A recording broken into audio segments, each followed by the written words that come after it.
basic idea here is we have to condition these signals. Conditioning is required for many reasons. One thing is like the frequency of the signals which we have sensed using the sensors is very, very low. And because of this, the regular amplifiers which we use them may not be sufficient to amplify these signals to the desired level. Second thing is like the input and output impedances may not be properly matched. If the input impedance is low and output impedance is high, under such cases, we may come across the loading effect. As a result, we may not get the output from the sensors at all. So, further amplification may not happen. Because of these reasons, we require conditioning of the signals which is sensed by the sensors. And in all the self-generating sensors, the signals are of microvolt level, or if we are sensing the current, it is of even nanoamperes or microampere level. So we require the voltages which are sensed, they have to be immediately amplified, not to lose the information. Or the currents which we are using, all our amplifiers are voltage to voltage amplifiers. So we may require current to voltage converters.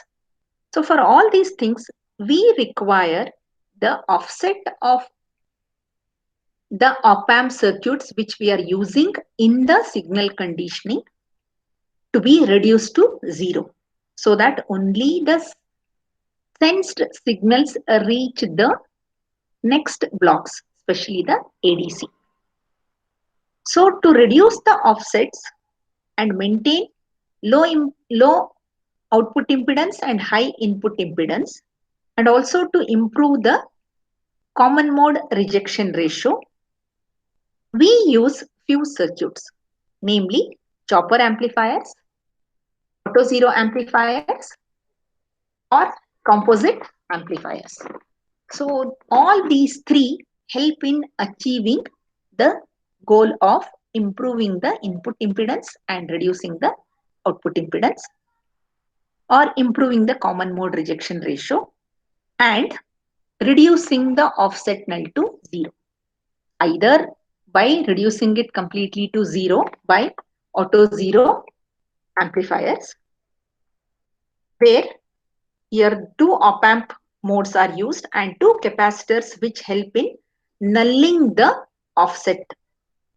So DC offset, which is through these switches charged onto these CA and CB capacitors, and when actual amplification of the signal is happening through the main amplifier, this voltage which is stored onto these capacitors is subtracted from the input so that it is not amplified in the main amplifier. So the DC offset is not amplified at all, or it is subtracted such that it doesn't reach the next stage.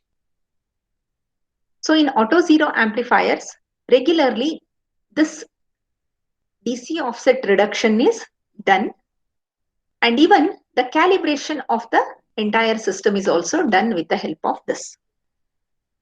In composite amplifiers, we have the similar mechanism of reducing the DC offset to zero and then amplifying with the help of two amplifiers, where one amplifier is DC precision amplifier, which helps in reducing the offset to zero, and the other one is a regular amplifier, which helps in amplifying the input signal which is coming over here.